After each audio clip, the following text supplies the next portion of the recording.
Kepala Dinas Peternakan Perikanan dan Kelautan Kota Denpasar, Anagung Gede Bayu Bramaste mengatakan, vaksinasi massal di Kota Denpasar telah dilakukan sejak bulan Mei lalu, diawali di Denpasar Selatan. Hingga pertengahan bulan Juli, 45.000 anjing telah tervaksinasi. Vaksinasi massal saat ini masih berlangsung di Kecamatan Denpasar Utara dan Timur. Hingga akhir bulan Juli, ditargetkan 50.000 atau seluruh populasi anjing di Kota Denpasar akan tervaksinasi. Selain vaksinasi, juga telah dilakukan eliminasi terhadap anjing-anjing liar berpotensi besar menyebabkan rabies. Eliminasi terutama dilakukan pada daerah kosong, pasar, serta kuburan sebagai daerah tempat populasi berkembangnya anjing liar.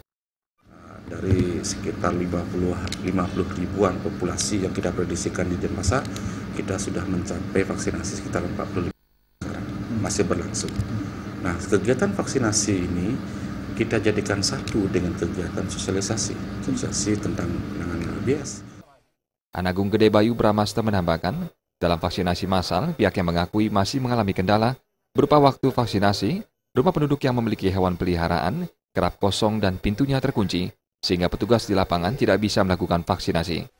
Kendalanya sebenarnya kita kan door to door, selama ini beberapa tahun terakhir kita door to door.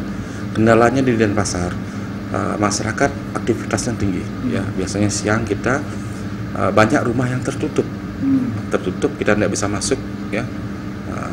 Informasi sebenarnya kita sudah sampaikan di web kita, kemudian di surat-surat jadwal yang kita arahkan ke Kades. Bagi masyarakat yang hewan peliharaannya tidak mendapatkan vaksinasi, bisa mendatangi Dinas Peternakan, Perikanan dan Kelautan Kota Denpasar di Jalan Mula Warman Denpasar untuk mendapatkan vaksinasi secara gratis. Suparyana dan Yudi, Bali TV.